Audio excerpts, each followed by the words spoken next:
What's up, everybody? Paul Carl here. Today, I want to talk about a little secret that has been very dramatic for how my sales have been this past month or so.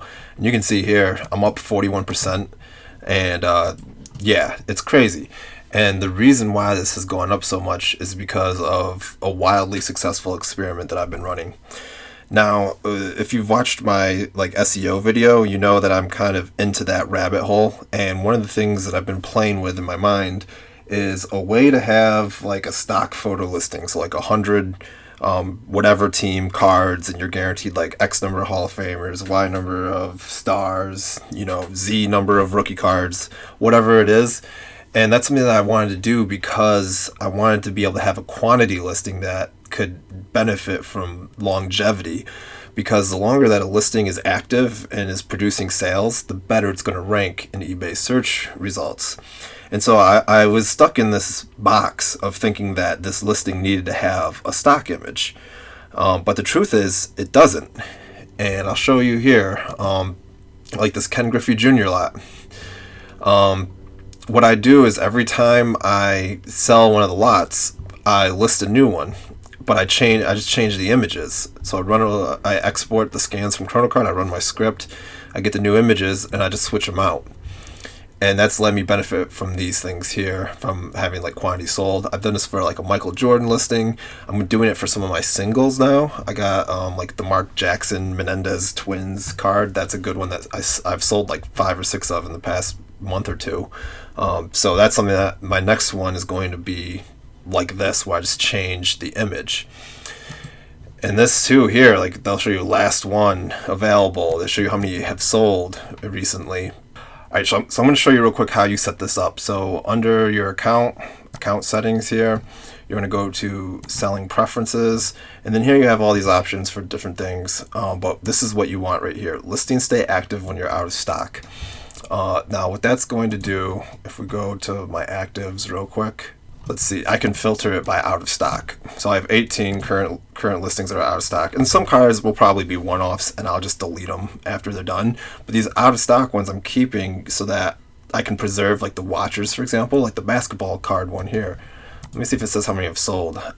These sell within hours of me listing them. It's crazy, and it's because watchers will get notified that it's restocked. eBay is going to show it higher in the search results. There's just so many benefits to having these listings that last. And so what I'm doing now is whatever it is, whatever lot size, I'm just changing the images, bumping the quantity up by 1. And that way I can constantly have these lots turning faster. And let's go a step further. Let's just look at my sell-through rate, what it's become for the last 90 days. Alright, so let's just look at my actives right now. So right now I have 321 listings, but that's not, some of them are out of stock. So I can't just look at my listings anymore. Now I gotta look at quantity. So I have 310 items available for purchase, and 290 have sold. So that's a touch under 50% for my sell-through rate, which is absolutely insane. I mean, we all sell the same types of cards. This is where the whole competitive advantages thing comes into play. Building that brand, having systems and processes that make you more efficient and faster and make you rank higher in eBay. All these things are what can build up to something like this. And at this point, the biggest thing for me to do with this eBay store now is to just keep scaling it up with more inventory. What I'm thinking for the long term is I would like to have a 100 card lot and a 20 card lot, or whatever my experiment turns out to be, because I'm experimenting with different lot sizes now. But I want to have a 100 card lot of every major player, every Hall of Famer, and just constantly restock them as they sell. That's one of my primary goals, plus the bulk boxes. The bulk boxes are tremendous. Yeah, that's my goal. That's the experiment that's been working for me. I'm still working on that app. I have some other ideas, for maybe if you want to do lots, you don't necessarily need all the automations and the Kronocard and all that. Maybe just having something that creates the images for you automatically is something that could be useful. So if that's something that you're interested in, let me know in the comments, because I could probably make those work. for a lot like this. Like, let's say you want to do 20 card lots. Would a web app that just makes these images for you be something you'd be interested in? Because I could probably just make like a little free web app that does it and just put ads on it or whatever. So you guys make sure if this, let me know in the comments if you want something like this, because I could make that, and you just have to click the ads for me and affiliate links and all that. But anyway, yeah, that's what I'm doing with the cards. And I wanted to mention too that this is something that could work for other niches too. It's rant time because we're late in the video. So the way that I'm looking at listings now is not as some ephemeral thing that exists and then disappears once the sale is made. I'm kind of looking at listings like their own micro business. The listing with the out of stock option and the ability to replenish and update images, it kind of makes it so that each listing is almost like an investment, and over time its value compounds, because as things sell, as the sales history builds, as eBay keeps ranking it higher and higher, that listing becomes like exponentially more valuable than some random listing I just create out of nothing, because of that history and because of that sales data. So I really am looking at the eBay store in terms of building a portfolio of profitable listing properties. I guess it's almost like a real estate portfolio, right? You get a bunch of houses, you get your rental money from it, and they appreciate in value over time. I feel like eBay listings, when you do it this way, they have that same possibility. And when you look at some of the sellers, the biggest sellers, they're selling quantity listings. They're usually using stock photos, but they sell quantity, and you like those listings stay there and they just keep cycling the quantity.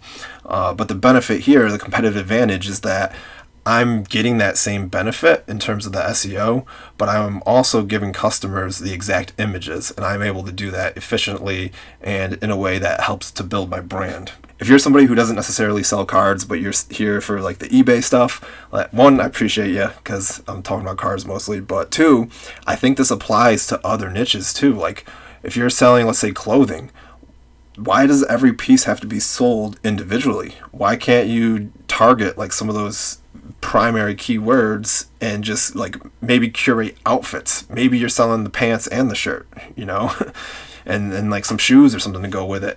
And what you can do, especially for getting it by the pound at the bins or something, let's say you have $3 into a pair of shoes, pants, and a shirt. And let's say it's like it's just large. It's nothing that has to be like perfectly, like maybe has an elastic band for the waist or whatever. It doesn't have to be like a 34 or 36 or whatever women's stuff is. You could just have like large and sell the whole outfit. That could be something that would be really interesting to see if that could work. And then with the quantity listing, you just update to the next outfit every time.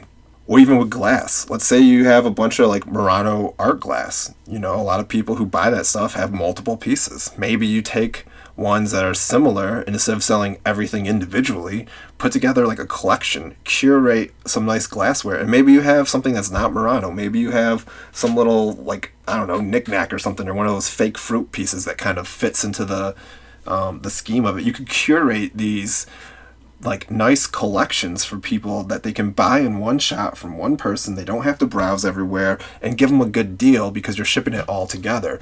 One of the things that I've noticed with my store is that I have dealers regularly buying from me because they can take these cards and sell them for more at their like shop or in their like card booth. Like I have guys who buy the lots of like these 100 card lots from me, and then they take every card. They paid 30 cents, 40 cents a piece, and they put them in their dollar box, and they try to make $100 off it over time. Like there's a lot of opportunity, and I mean some people are even buying lots like this basketball Hall of Fame one. Like they'll buy this, and there's probably some $2, $3, $4, maybe a $5 card in there. They can throw them up in their eBay store and like resell them that way, which is cool, because my goal with these lots is to appeal to both collectors and to dealers by giving such a good deal and making it obvious what you're getting, so that you really can't resist buying it. Because if the lot is so cheap that dealers will buy it, then a collector who sees some stuff they like will definitely buy it. And that's ultimately the goal. But anyways, let me know what you think in the comments. Hope you guys appreciated my little rant here. This is if you made it this far, like this, what I did with this strategy and explaining this video, I almost didn't want to even say anything about it. I wanted to keep it a secret and just only tell people who like hired me for consulting with their eBay stores, and just keep it real secret. But I figured I would tell you guys because, you know, I think the biggest competitive advantage that, you know, a lot of us have is that a lot of people just like, they'll learn the stuff or they'll hear the stuff and then they'll never do anything with it. They'll just forget about it. So most of the people who see this video aren't going to do anything with this information, and literally this information, this whole technique has bumped my sales up almost 50% and has allowed me to grow my store's sell-through rate from like 30-40% up to 50%. And it's insane. It's insane. Like, I really feel like I've cracked the code in a sense. But anyway, that's enough ranting, blah blah blah. Join the Discord if you want to chat. That's probably the easiest way to like DM me directly, that or like Twitter or something, but I'll probably see Discord first. Anyway, yeah, bye.